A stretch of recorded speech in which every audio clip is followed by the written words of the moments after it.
अजय, एक युवा पत्रकार, हमेशा से ऐसी कहानियों के पीछे की सच्चाई जानने के लिए उत्सुक रहता था। जब उसे संदेशगढ़ के बारे में पता चला तो उसकी जिज्ञासा चरम पर पहुंच गई। वह अपनी टीम के साथ वहां जाने की तैयारी करने लगा। उसकी टीम में उसके दो दोस्त रश्मि और विक्रम थे। सूरज ढलते ही तीनों ने सफर शुरू किया। रास्ता घने जंगलों और सूनी पगडंडियों से होकर गुजरता था। जैसे जैसे वे गांव के करीब पहुंचे, अजीब सा सन्नाटा बढ़ता गया। पक्षी, जानवर, हवा सब जैसे ठहर गए थे। आखिरकार वे गांव पहुंचे। वहां का नजारा विचित्र था। हर घर खंडहर में बदल चुका था। दीवारों पर अजीब निशान थे और गांव में कोई इंसान नहीं था। अचानक रश्मि ने एक घर के दरवाजे पर खून के धब्बे देखे। ये खून कहां से आया होगा?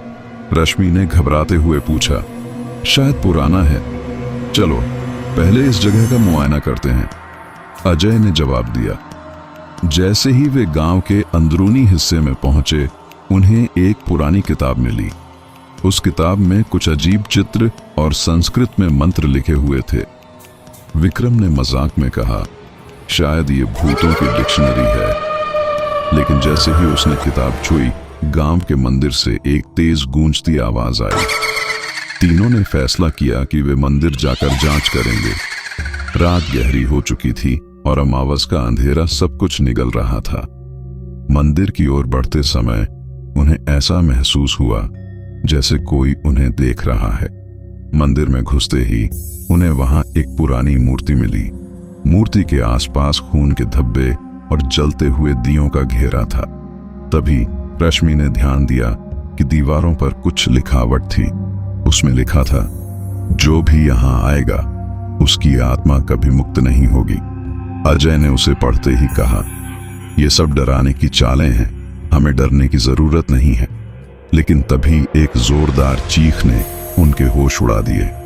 चीख के साथ ही मंदिर का दरवाजा अपने आप बंद हो गया। दीपक अचानक बुझ गए और चारों ओर गहरा अंधेरा फैल गया। अजय ने टॉर्च जलाने की कोशिश की, लेकिन उसकी बैटरी खत्म हो चुकी थी। विक्रम ने अचानक चिल्लाते हुए कहा, कोई मेरी गर्दन पकड़ रहा है, लेकिन अंधेरे में कुछ दिख नहीं रहा था। तभी एक छाया उनके पास से गुजरी। रश्मि ने कांपते हुए कहा, हम यहां से बाहर निकलना होगा। अजय को अचानक याद आया कि वह किताब उनके पास थी। उसने उसे निकालकर उसके पन्ने पलटने शुरू किए। उसमें लिखा था कि इस गांव में हर 100 साल में बलि दी जाती है। जो बलि के खिलाफ जाएगा वह शापित हो जाएगा। उन्होंने महसूस किया कि उनकी जान खतरे में है। तभी मूर्ति से एक धुंधली आकृति निकलने लगी। वह आकृति बोलने लगी, तुमने हमारी शांति भंग की है, अब तुम सबको यहां रहना होगा। आकृति उनके पास आते ही गायब हो गई और मंदिर के फर्श पर एक दरार उभर आई। दरार से झांकता हुआ लाल प्रकाश उन्हें नीचे खींचने की कोशिश कर रहा था। तीनों ने अपनी पूरी ताकत लगाकर वहां से भागने की कोशिश की। जैसे तैसे वे मंदिर से बाहर निकले, लेकिन गांव से बाहर का रास्ता गायब हो चुका था। चारों ओर घना जंगल था और गांव की सीमा पर एक अदृश्य दीवार थी। थक हार कर उन्होंने रात वहीं बिताने का फैसला किया। सुबह होने पर गांव गायब हो चुका था। वे एक सुनसान मैदान के बीच खड़े थे। न गांव था, न मंदिर, न ही जंगल। विक्रम ने पूछा, यह सब क्या था? अजय ने गहरी सांस लेते हुए कहा, शायद यह जगह सच में शापित थी। हमें यहां से कभी नहीं आना चाहिए था। तीनों ने वहां से वापस शहर लौटने की कोशिश की, लेकिन उनके पैर जैसे वहां जमे हुए थे। उनके कानों में एक ही आवाज गूंज रही थी, तुम अब हमारी दुनिया का हिस्सा हो।